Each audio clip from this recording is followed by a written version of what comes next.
Kept you waiting, huh? Yes, at long last, it is finally time to jump back into our elaborate script doctoring of Kingdom Hearts 3. If you haven't seen the first 2 parts yet, I highly recommend you click that little widget up top there, or the links in the description below so that you can get caught up on what we've already covered so far. We are officially at the halfway point, and we have a lot of juicy story tidbits to cover, which reminds me, I probably should have mentioned this all the way back in part 1, but hey, better late than never. Spoilers for the rest of Kingdom Hearts 3! Also, just like with the last video, if you happen to see this black and white filter at any point in the video, that probably means you guys are going to have to use your imagination with how I'm portraying this scene, because data grading is sadly limited, and I don't own a PC to use mods, so we do what we can with these situations. But I think that's everything, and I've delayed this video long enough, so why don't we jump right back into where we last left off. Welcome to part 3 of rewriting Kingdom Hearts 3.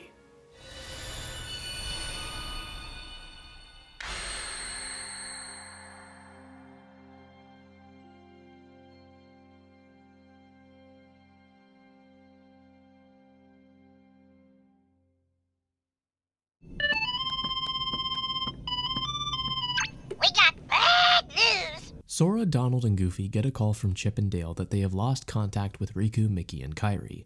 After contemplating how to get there, Sora uses the Kingdom Key to open a gate that will hopefully lead them wherever they need to go. And sure enough, where they end up is home. We cut to the Destiny Islands. Sora walks out to the shoreline and takes a breath in of fresh air. Sora? Donald and Goofy approach from behind, to which Sora addresses them. Sorry, it's been a while since I've been home. Told you he's been homesick. The three continue along the shoreline when Sora... Well, you've all seen this trailer. Oh my god! God! Don't! God, man, 2013 me is freaking out right now. They all acknowledge how old the Master Defender Keyblade must be before asking what it's doing here. Maybe it's another guiding key. It's supposed to guide me? How? Sora looks down at the Keyblade, inspecting it closely. Then, he feels something. Something deep in his heart that almost recognizes it. He looks around before noticing the entrance to the secret place. I know what to do. Sora starts heading toward the secret place entrance, but Donald and Goofy quickly block his path. Where do you think you're going? I'm going to the Realm of Darkness. Our friends need help. Then we're going with you. No, guys. I have to do this alone. The Realm of Darkness isn't safe for you. It's not safe for you either. You don't even have the power of waking. I know, but... You're gonna get hurt in there if we can't help. But guys... You can't do anything without us. But... You just can't right now, Sora. You're just not strong enough. I know! I know that I'm not strong enough. Ever since I failed the Mark of Mastery. And I know without the power of waking, I can't help. You don't think that scares me? Or upsets me to know that I might not be able to do anything? Because I'm not strong enough? Or smart enough? Or just capable enough to do something? Because I know I'm not good enough. I know. Ever since I read the Panda Banda's fan comic that depicted this kind of scene, I knew that having a moment between Sora, Donald, and Goofy like this was incredibly crucial. All throughout the story, Sora has been told that he is not strong enough, and even his friends often poke fun at his naivete at his expense. And in a story where Sora is constantly being racked with his insecurities and being reminded of his failures, it would only be a matter of time until he breaks down. But that's what Donald and Goofy are for. After Sora says all of this, they look at each other before going back to their troubled friend. Ah, Sora. You're always good enough, Sora. Don't let anybody tell you differently. Me and Donald, we're just worried is all. We care about you. All for one and one for all. Remember?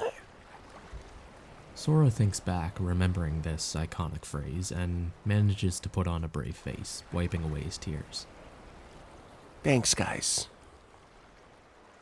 You promise to be good? And come home safe? Promise. And with that, he walks into the secret place. Inside, Sora looks around at all the carvings and pictures that litter the room, before his eyes fall on the mysterious door. Summoning the Master Defender Keyblade, he points it at the door, a keyhole appearing. Looking over, Sora sees the pictures of him and Kairi that they drew when they were kids, and the Paupu fruit that they both added to the picture after their first adventure. With this newfound determination, he unlocks the door and prepares to enter the Realm of Darkness. We then cut to the Realm of Darkness, but not where we last left off. Instead, we pan over to see Aqua, normal, sitting next to Ansem the Wise. We have flashed back to Ansem, Seeker of Darkness, kidnapping Ansem the Wise. Okay, again, I'm going to refer to Ansem, Seeker of Darkness as Billy Zane, just to make it easier to differentiate between the two. Now that we have gotten the reveal of Anti-Aqua and the shock factor has more or less died down, it should feel appropriate to now contextualize what happened.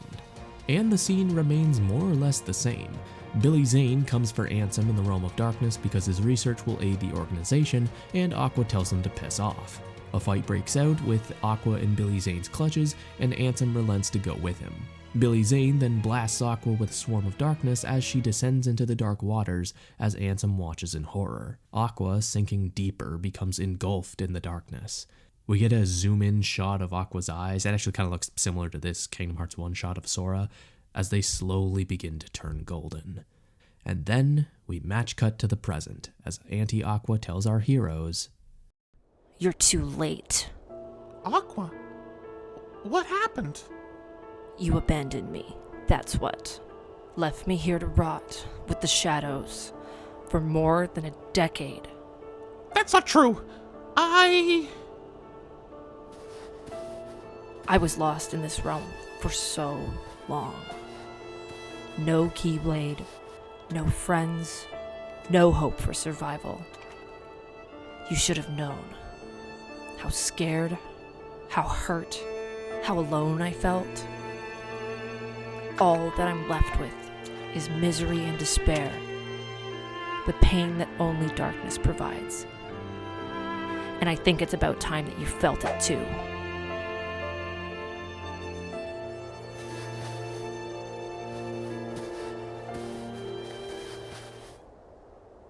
I don't need to.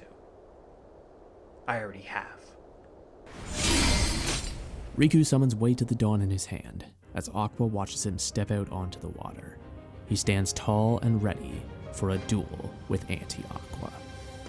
Just Aqua, though. We can still have Wave of Darkness play in the background because it's still a straight banger, but this version has no appearance from the Demon Tower. This fight is strictly between Riku and Aqua. Two characters who could not have more different character arcs, and yet where the story has taken these characters bear quite a few similarities. Both Riku and Aqua are characters who had to learn to accept both darkness and light in their beliefs, and how they both respectively choose to wield them. And both are racked with guilt and self-consciousness based on the actions that they took against their friends. Now, at this point in the overall story, both characters are at similar low points.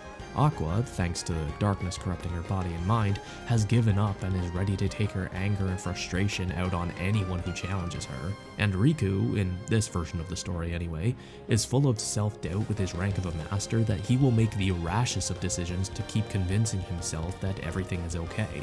Things like, I don't know, challenge a powerful darkness corrupted Keyblade master to a fight, for example. And as the two of them fight, this is something Aqua, as fractured as her mind is, manages to taunt Riku with, reminding him of all of his failures up to this point and how the darkness is something that he can never escape. Riku is thrown off his balance just enough that when Aqua shoots a blast of darkness at him, he is knocked off his feet and is left at Aqua's mercy. You are not a Keyblade master, just a scared little boy afraid of the dark. And now, that darkness will consume you, just like it did to me.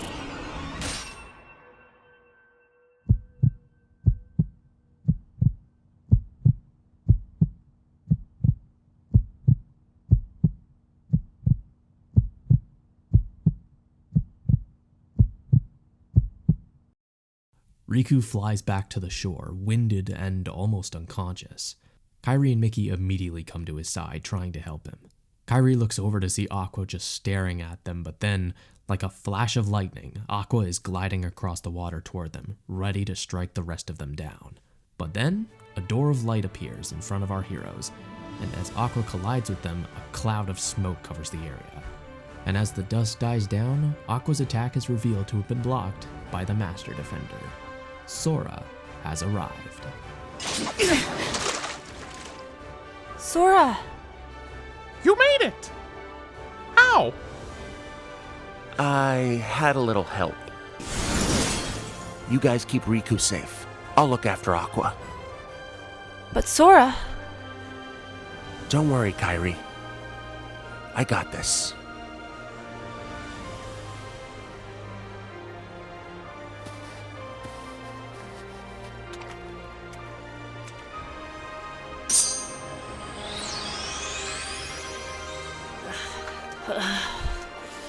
You. I've come to bring you home, Aqua.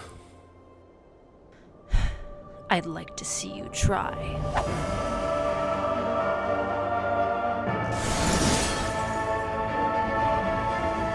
This boss fight with Anti-Aqua stays mostly the same, except now, Sora fights exclusively with the Master Defender. Having Sora use Aqua's weapon against her, both literally and symbolically, I feel was a huge missed opportunity. The Master Defender also has an exclusive Keyblade transformation during this fight, being a variation of Sora's second form transformation mixed with elements of Aqua's Spellweaver command style. As Sora defeats Aqua, she begins to stagger in her place, her mind twitching all about. Sora watches closely before he begins to feel something, deep down. Somewhere, somehow, he can feel her heart calling out to him. Looking down at the Master Defender, and then back to Aqua, Sora begins to understand. It's the power of waking. With Aqua becoming more unstable in her place, Sora points the Keyblade at her, focusing as closely as he can. On the shoreline, Mickey and Kairi watch all of this take place. Kairi in particular looking incredibly worried. As the Master Defender lights up, Sora takes a deep breath and fires a beam of light at Aqua, which slowly but surely expels the darkness from her, returning her to normal. Sora watches this happen, though he is incredibly winded from using this power for the first time. Keep this in mind because this will be very important later. The scene then continues as it normally does in the original game. Aqua sinks into the water, ready to give up before Sora reaches out to her, pulling her to safety on Destiny Islands. Also, when she wakes up, she only sees a vision of Ventus projected onto Sora, because Riku is now off to the side recovering. Like in the original scene, she believes that the islands were all lost to darkness, until Kairi informs her. No, Aqua. You're in the realm of light. You're home. Aqua, with this news, immediately starts breaking down in tears of joy, and all of her friends embrace her. Welcome home!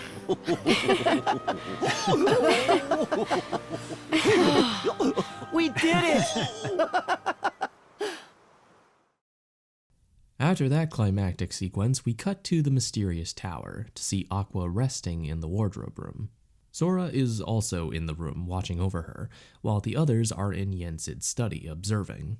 While the others worry about Aqua's well-being, Yensid notes her tenacity from being in the realm of darkness for so long, and that with enough rest she will be back in good spirits soon enough, as she will be the key to finding Ventus and Terra.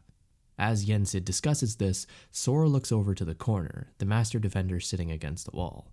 He remembers his encounters with the organization, when Vanitas mentioned Sora's connection to Ventus, Marluxia and Larxene mentioning that they met him before, and Riku Replica mentioning him not remembering the castle. Something in Sora's heart, remembering all of this, and looking at this ancient Keyblade, manages to click everything together. I know where he is. Ventus.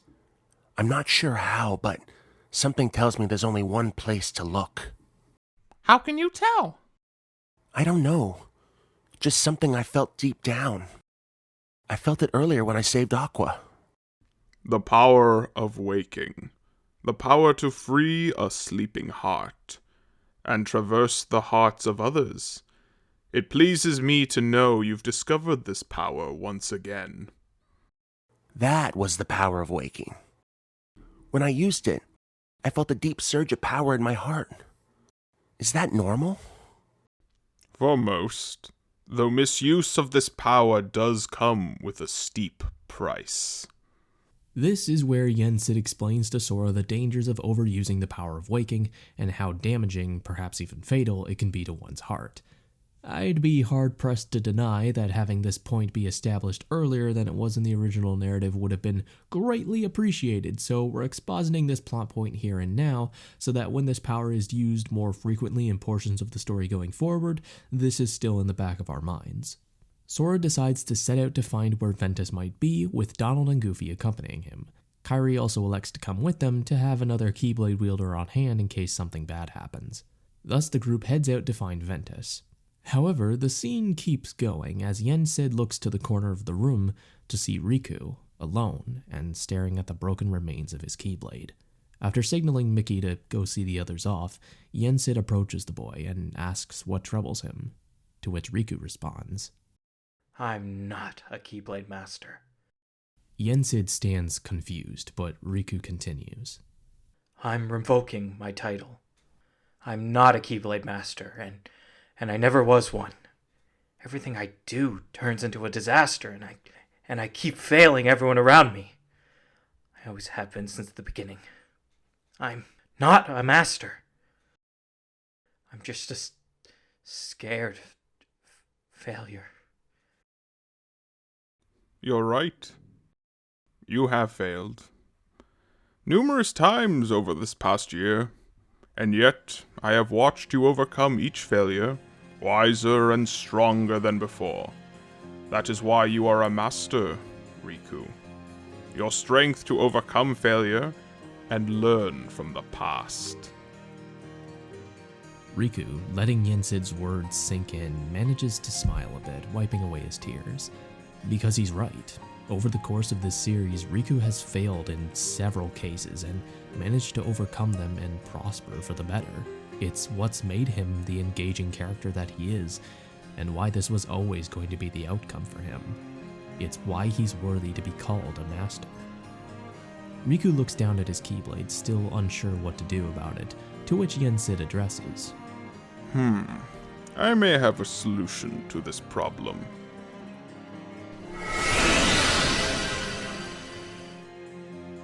It is called Braveheart. Almost a lifetime ago, this was the Keyblade that I once bore. As I am no longer fit to bear it, I believe it is in need of a new wielder. Eyes wide, Riku takes hold of the blade that Yensid has gifted him. I won't waste this gift. I know you won't.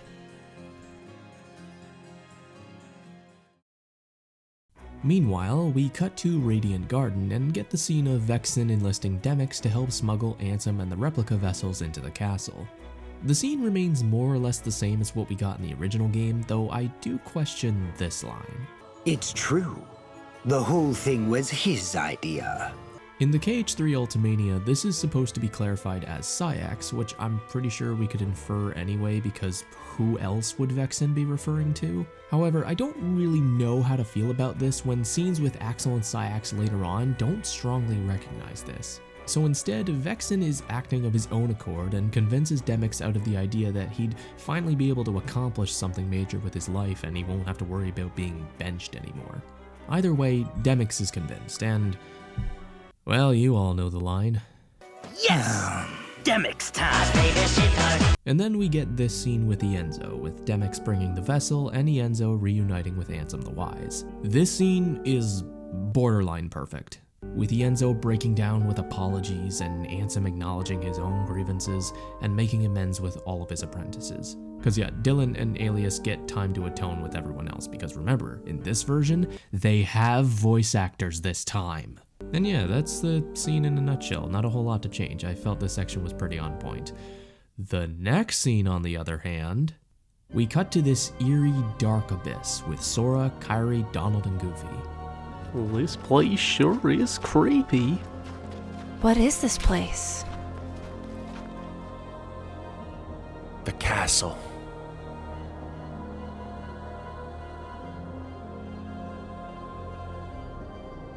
Sora stands there for a moment before briefly twitching in his place.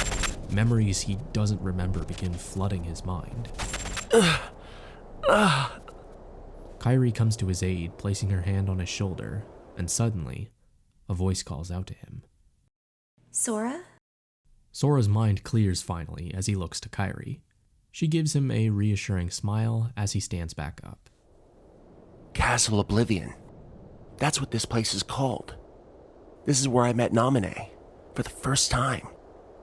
The organization forced her to mess with my memory. When she helped fix it, me, Donald, and Goofy never remembered what happened here. Until now. She must have helped restore your memory of this place.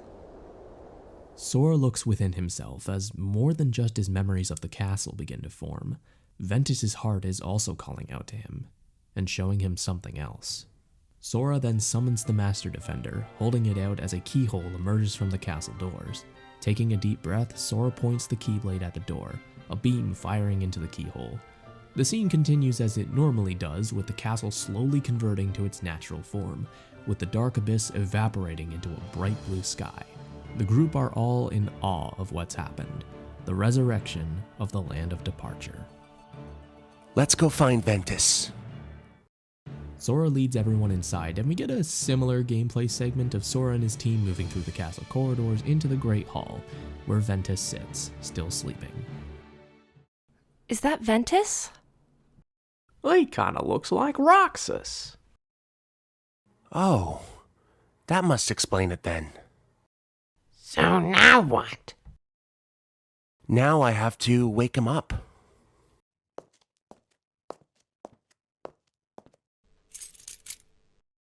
I hope this works.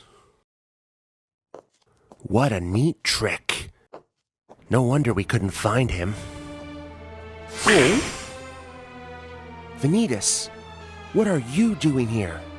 Pardon the interruption, but I hope you kids won't mind if I have a little talk with my brother. Ventus! Yeah?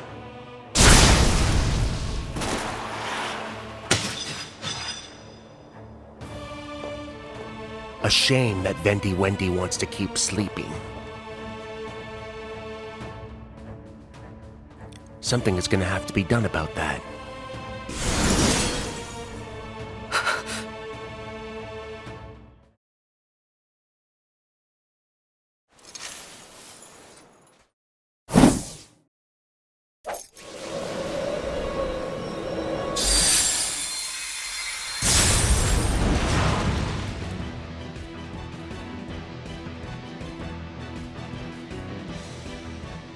Aqua! You're okay. When I awoke and found my Keyblade had gone missing again, Master Jens had told me where you'd gone off to. Yeah, sorry. We were kind of pressed for time. So, the prodigal master has returned. How did you enjoy your time with the dark? I won't let you hurt Ven. Is that so? You think that's wise? Or am I gonna have to wipe the floor with you again? Aqua, don't listen to him. Get to Ventus and I'll take him. No, Sora. I've waited over a decade for this moment. I'm ending this. Here and now.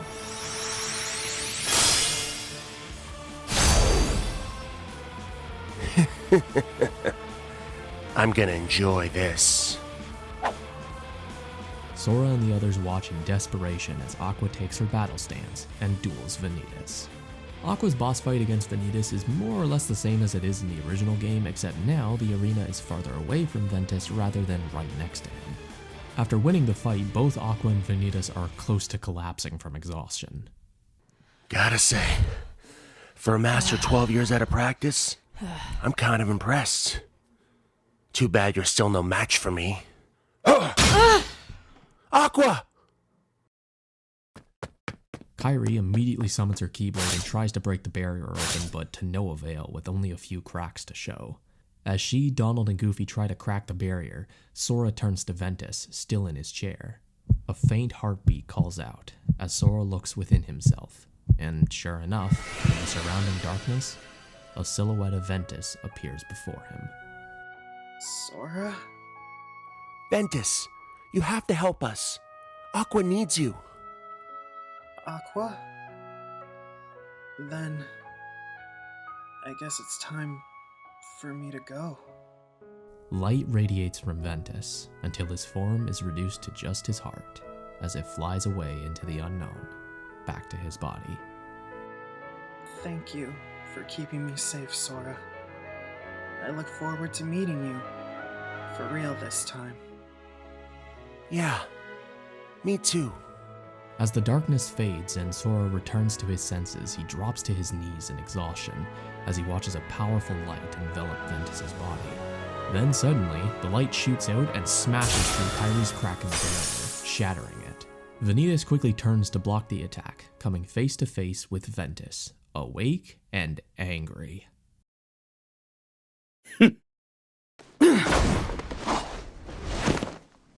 Good to see you awake, brother.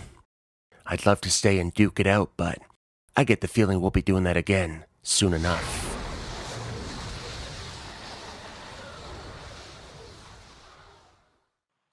Are you okay, Aqua? I'm sorry, Ven. That it took me so long. I should have been here sooner. I'm just glad you're here, Aqua. Kairi helps Sora to his feet, who's still a little winded from using the power of waking, but is slowly recovering.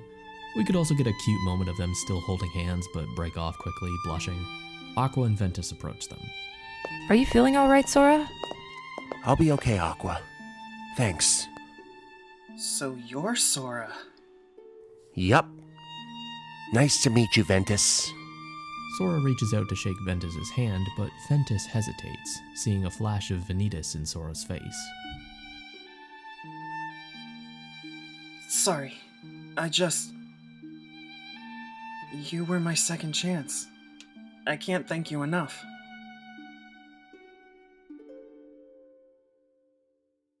By the way, call me Ven.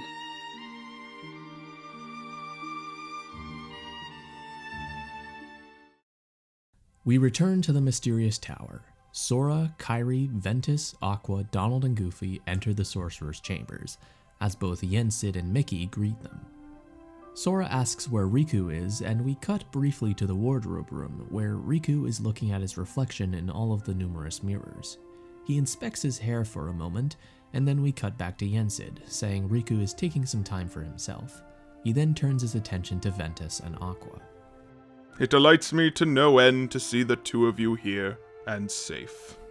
We're grateful for everything you've done for us. Words can't describe how lucky we are. We wish it didn't take so long. So many things kept us from coming to find you. All those things I said before, Mickey, I wish I could take back. I'm sure you did everything you could to help. The darkness can enact a cruelty in one's heart that no one can truly control. What matters now, Aqua, is that you have survived such an endeavor, and we could not be more thankful.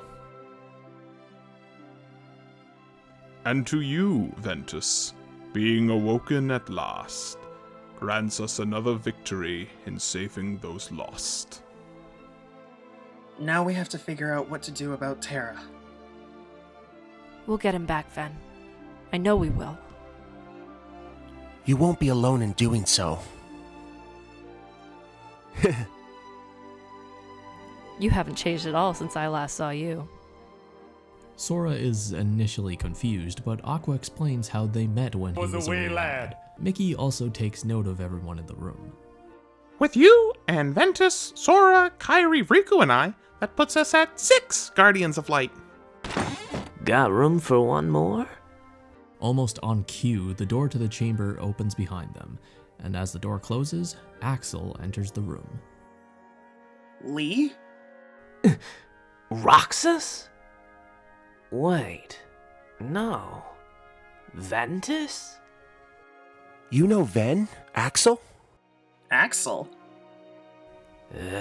Jeez, the brain ache is starting to set in already. This is gonna be way too much to commit to memory. I can't believe you became a Keyblade wielder like me.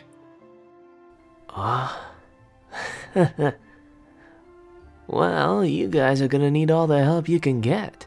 And Merlin says that I'm all clear to be deployed.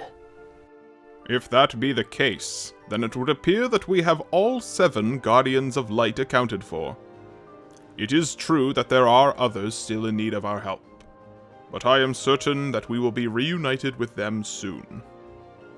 Roxas and Naminé. Naminé is still here, and we'll find a way to help her. I won't give up on her, just like you didn't. And I'll figure out what to do about Roxas. Might not have all the answers as to how, but I gotta at least try. And Donald and I might not have Keyblades, but we'll always have your back, Sora. Sora looks around at all of his friends, smiles of encouragement across all of their faces. Even though some of his self-doubt still lingers, he can't help but smile back. You're right. On the morrow, the fated clash is to take place. Take your time to rest and recuperate before then. You are all ready, and I know you will all succeed. May your heart be your guiding key. At this point in the story, each of the characters get a before the war type scene, but before we get those, we cut to Twilight Town with Maleficent and Pete. Now that we've spent some time with these characters a bit more in the story, we're gonna beef up this scene a bit. Like before, they arrive in the train common and Pete complains that they've officially hit a dead end. Maleficent is hard-pressed to agree, stating that they have been searching for the box the wrong way this entire time. Before they can discuss this further, however, they look to each side to notice that this is an ambush. What is the meaning of this? You have been causing me much anguish, Maleficent. Poking your nose where it shouldn't be. I have no earthly idea what you're referring to. You need not play coy with me, Fairy. My plans for the Guardians of Light do not require your interference. Are you threatening me, Xehanort? Me, the mistress of all evil! Consider it an assurance of your cooperation.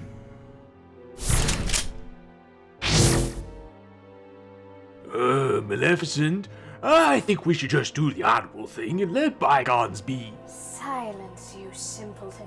Oh. I do not take orders from them.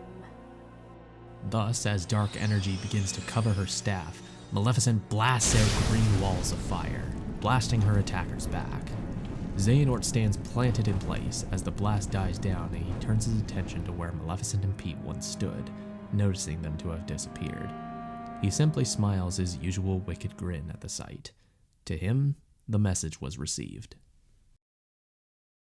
Now to those before the war scenes. On the other side of Twilight Town, Axel is sitting alone on the clock tower with 3 sticks of sea salt ice cream. He eats one of the sticks of ice cream while reminiscing aloud how much he misses Roxas. Then, off to the side... I thought I'd find you here. Huh? Relax. I'm not here to fight. Hey! Don't tell me you were planning to eat all of this by yourself. Let me guess. 1 for Roxas, and an extra 1 for good luck? Why are you here? Tomorrow, you and I stand on the opposite sides of the war. I wanted to spend both our last moments at least pretending that we were friends. Right. Do you remember our first day in the castle?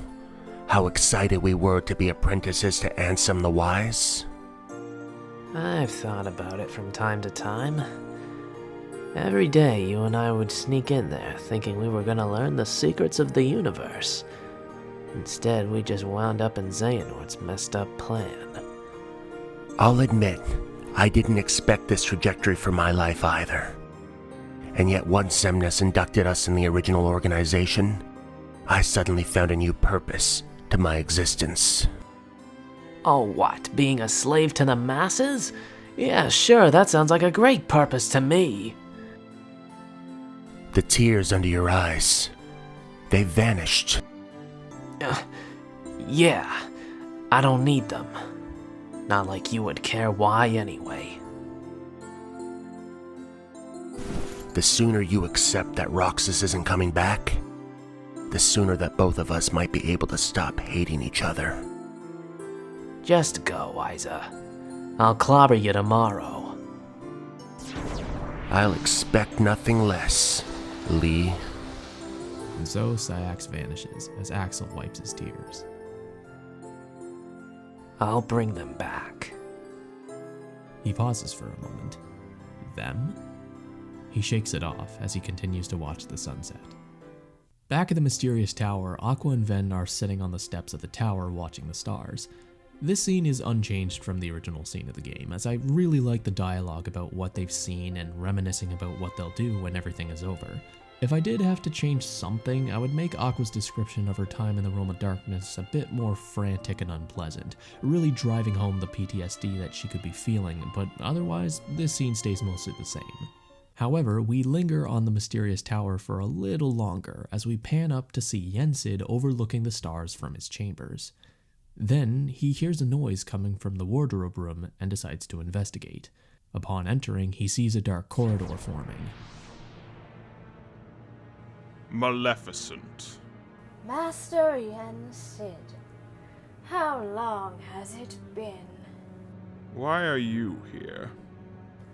A matter that concerns both parties. I would not be here if the situation wasn't of utmost urgency. Xehanort. What offers did he make you? They were not offers, but threats, should anyone interfere with his plan. His plan, I'm assuming, involving your guardians walking into a trap. And why should I believe you? Why tell me this? Because I want to help you. Do not misunderstand me. I intend to conquer this world for my own. But I cannot do that if the world is at stake from something far worse. And so I will offer to assist you and your allies, should the time call for it. Your generosity is surprising, but it cannot be that simple. What do you wish to gain from this? What else do you seek? There is one thing I ask if I am to aid you.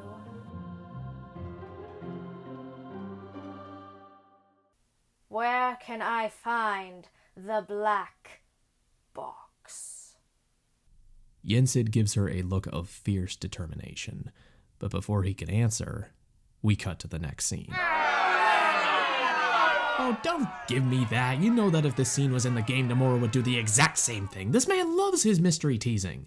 Elsewhere in the tower, probably in the tower entryway maybe, Mickey, Donald, and Goofy are crowded around a gummy phone with Queen Minnie and Daisy on the other side of the call. Minnie acknowledges that Disney Castle is protected should things go awry, and they are in contact with Merlin and the Radiant Garden team if they need any extra help. Both Mickey and Donald express worry for their respective companions, but both ladies tell them that everything will be okay, and that they have no doubt that they will succeed. They say their goodbyes and hang up. I guess this is it, huh? The two of you are the most loyal pals anyone could ask for. I know I ask a lot of you guys, but it means a lot. Of course! We're your friends, Mickey. We'll always be there to help you out. Mickey shovels in place for a moment, but then flashes one of his trademark smiles. Thank you, Donald. Goofy? I feel like a scene between the Disney trio had been long overdue, so I think it would be nice to have a scene where the three of them talk and Mickey thank them for all that they've done throughout the story so far. Just acknowledging how important Donald and Goofy are to this story before hitting us with all that endgame stuff. Which reminds me, we have one more scene left. Cut to the Destiny Islands. The sunset is beaming off the water, the sand, and the Paupu tree. And sitting on that tree, watching the sunset, is Sora and Kairi. I think it's long overdue that these two have a scene together, reflecting on the journey that the both of them have had thus far, and perhaps even more important, what they both mean to one another.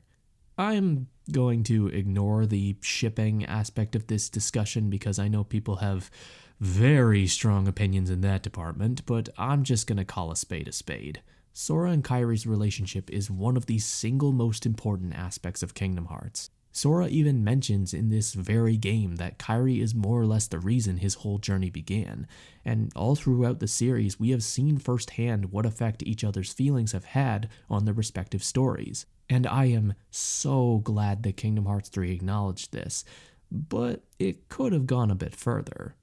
Oh God, not like that! Here, let me just paint you a picture. Tomorrow's the big day. Yeah. You're not worried? After all we've been through, the future doesn't scare me. Not anymore. I'll keep you safe out there, Kairi. I promise. No, Sora. You've done so much to protect me already. Let me be the one to protect you this time. Well, I better get some rest. Big day tomorrow. Sora? Huh?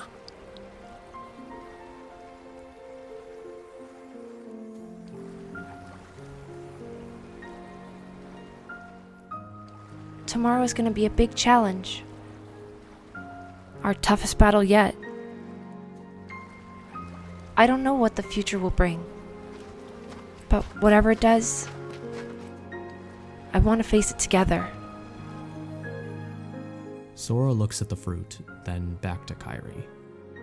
This is everything he's wanted as he reflects on the drawing in the secret place. But something deep down worries him that tying his fate to Kairi's would put her at greater risk, and with his feelings of failure still lingering, he's unsure whether he should do this. Kairi, I don't want to fail you. Kairi then places the Paupu fruit in Sora's hand, her hand also intertwined with his, as she locks eyes with him. You won't. Took you too long enough. Oh. Riku. Your hair. You like it? I figured it was time for a change. It looks good on you. Thanks. Whatever happens tomorrow, I want you two to know how much you mean to me. And I wouldn't change what got us here. For the world. Me neither.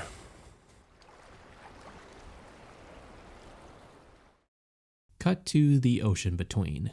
It's the next day. The day. We're inside the gummy ship, with Sora at the wheel. He looks to his side to see Ventus and Aqua in their Keyblade armor on their respective gliders, and Mickey holding the Star Shard floating alongside them. And on the other side is another gummy ship. It can be either the Falcon or Invincible model, with Riku at the wheel, and Axel and Kairi in the other seats. Kairi waves over to Sora, who waves back, before looking down at his hand, holding Kairi's good luck charm. Donald and Goofy then come to his side. Are you ready, Sora? Sora nods, pocketing the charm and grabbing the steering wheel. Let's end this.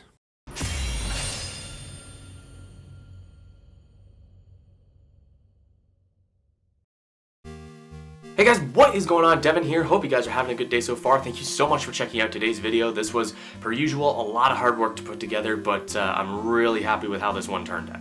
We officially have one more video left in this series, and I'm really excited for you guys to see it because it is guaranteed to be the biggest video I've made for the channel so far, so I'm really looking forward to having you guys see it. Once again, a huge thank you to my voice cast for helping bring this video to life better than I ever could have imagined. All of their social media links are in the description below. Go check them out and give them all the support because they deserve it.